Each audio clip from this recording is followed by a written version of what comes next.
Welcome to Daily Armour. Today I'm in 1 Corinthians chapter 7, looking at verse number 39.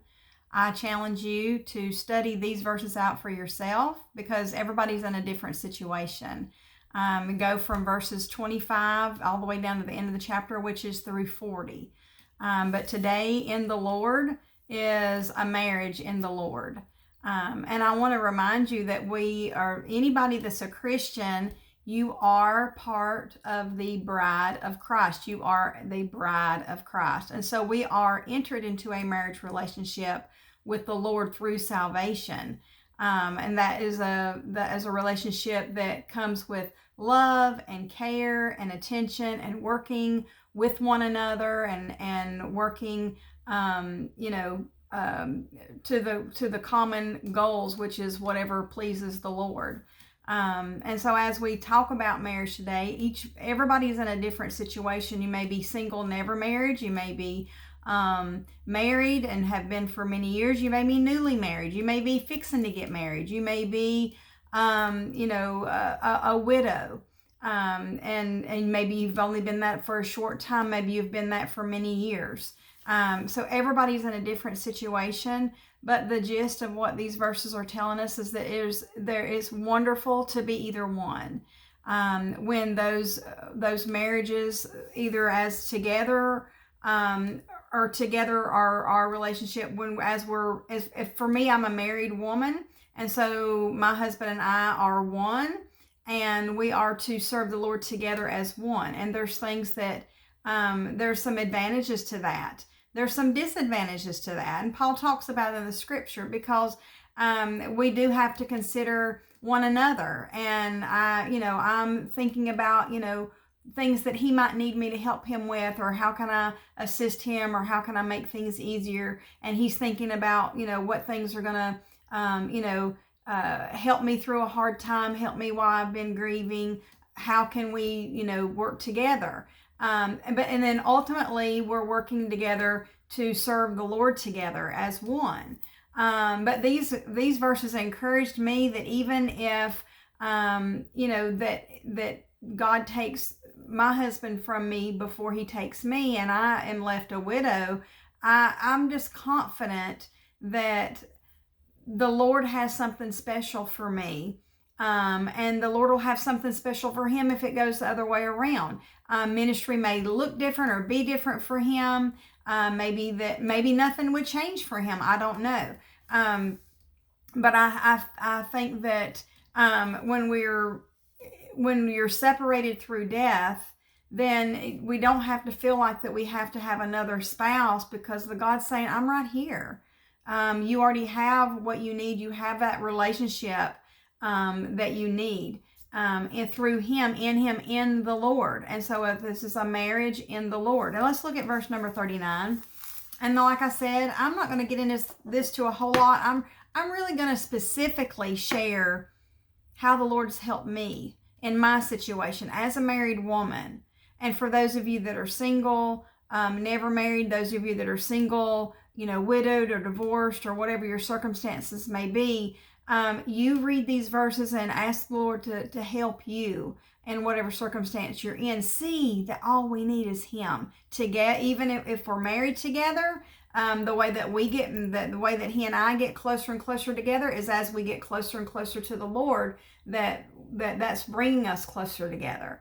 But if one is left behind, then we can still get closer to the Lord. So let's look at verse 39. This will be a short devotion because I think it's just going to be so personal and apply to each of us personal.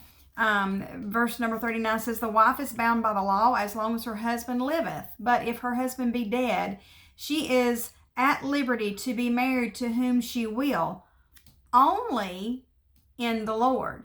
She can marry whoever she wants to. She doesn't have to get married, but if she can marry anybody she wants to, as long as it's in the Lord, that means it needs to line up with the way the Lord has established it. It's not do whatever you want and it's okay. We're never given those instructions. Never are we to do whatever we want. We're to do those things that are pleasing to the Lord, lining up with him. And he's got boundaries and he's got restrictions for a reason. He's setting us up for success. He's setting us up for contentment and happiness and joy. Not that we're not going to have bad days or hard days. I mean, he's not setting us up like that. He's not raising us to be brats or anything like that. We're going to have to go through hard times. But when you're yoked up with the right person, and he talks about that, about being yoked up, equally yoked up with the right person, that makes all the difference in the world. And if you don't have that circumstance, it's better just to stay single and just be pleasing to the Lord. Look at what it says here in verse number 32. But I would have you without carefulness. He that is unmarried careth for the things that belongeth to the Lord, how he may please the Lord. See, when you're single, you can just concentrate on pleasing the Lord. But he that is married careth for the things that are of the world, how he may please his wife. He's got to think about, my husband, he is caring for the Lord in ministry, but he's not doing it as a single man. He does have to consider my needs. He does have to consider our family needs. He does have to consider a lot of other things and not just serving the Lord. And then as he's considering our needs within our marriage, then we are able to come together and do those things together and serve the Lord together as one. But if he was unmarried, then he could just be, his evenings wouldn't be like, do you want to go ride your bike? He wouldn't be thinking about me. He could just be concentrating on the Lord.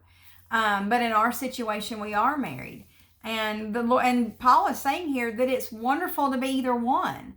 Paul was choosing not to be married and to solely be committed to the Lord. And there's nothing wrong with that. Absolutely nothing wrong with that, as long as you're doing it in the Lord, not running around being promiscuous or something. That's not what the Lord teaches.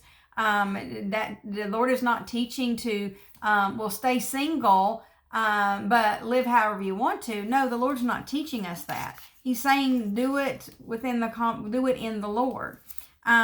For the women, there is a difference also between a wife and a virgin being an unmarried woman. The unmarried woman careth for the things of the Lord, that she may be holy both in body and in spirit. Now, on the other end, if I was the one that was single, then there's things I could be active and volunteer for and do. There would be a lot of things that I could do in the evenings that I can't necessarily always do that, because I do have to consider the needs of my husband. I do have to make sure that he's taken care of and that he's not just left home alone. And I'm just, going off and doing all these adventurous things as if I'm single, because I'm not. But if I was, I could take part in all kinds of things. And so it's letting us know that whether you're married or whether you're single, it's wonderful as long as things line up in the Lord, with the Lord. And we're doing those things, as the Lord sees fit. So it says here, but she that is married careth for the things of the world, how she may please her husband.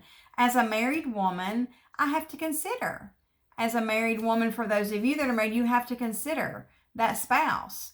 And if you are, in a relationship with somebody, it's the Lord saying, if you're in a relationship, it's better for you to be married. But if you're fine and you're content without having to have that other, that relationship with another person, he's like, then it's wonderful, because you can be so committed to the Lord. And there's wonderful blessings either way. Let me find it here. I see where it said that Paul was teaching. Let's see if I can find it real quick. I read it this morning. It's the afternoon. My day's been a little bit busy. Let me see if I can find it. But if thou marry, okay, verse number 28, but and if thou marry, thou hast not sinned, and if a virgin marry, she hath not sinned. Nevertheless, such shall have trouble in the flesh, but I spare you. But this I say, brethren, the time is short, it remaineth, that both they that have wives be as though they had none, and they that weep as though they wept not, and they that rejoice as though they rejoice not, and they that buy as though they possess not. talking about, some are having trouble with being married and trying to act like they're not. And then some are single and act like they're bound, act like they're bound down, like as if they had a spouse, and they can't serve the Lord to their full capacity because in their singleness. And Paul's saying, no, do whichever you decide to do, whichever you are drawn to. Do it in the Lord. Do it as it lines up with the Lord. And either you're doing it together and you're both serving the Lord together as one, or you're doing it as a single and you're still serving the Lord. And it's wonderful either way. It's wonderful either way. And so I don't have much to share with you. I know the Lord is, as I guess with the passing of a mother, then it kind of makes you think about death a little bit more. And you're just like, I've asked, Todd the question, wonder how much longer we have, wonder who's going to go first. I hope the Lord comes back. Ultimately, I hope the Lord comes back and we go together. But ultimately, the Lord's given me peace and contentment that even if I'm here without my spouse, and I love being married, I love my husband, and I'll say that after over 30 years being together, it shocks me how much more I love him now than I loved him 30 some years ago. Our relationship is so much better. So much better than in the beginning. And it's just, I foresee it getting better and better. But as it's getting better and better, it's because we're getting closer and closer to the Lord. We're lining up with his teaching and we're doing it in the Lord. And that gives me confidence that even if he is taking first, if something was to happen to him and I'm left here alone, I won't really ever be alone because I have the Lord. And then I'll be able to give over that time and energy to him, even in a bigger capacity than when I'm already trying to do it now, working together with my spouse. So whichever way your circumstance is, just be sure if you're living that single life, live it in the Lord. If you're living that married life, live it in the Lord. Thank you for joining me. I look forward to seeing you again soon.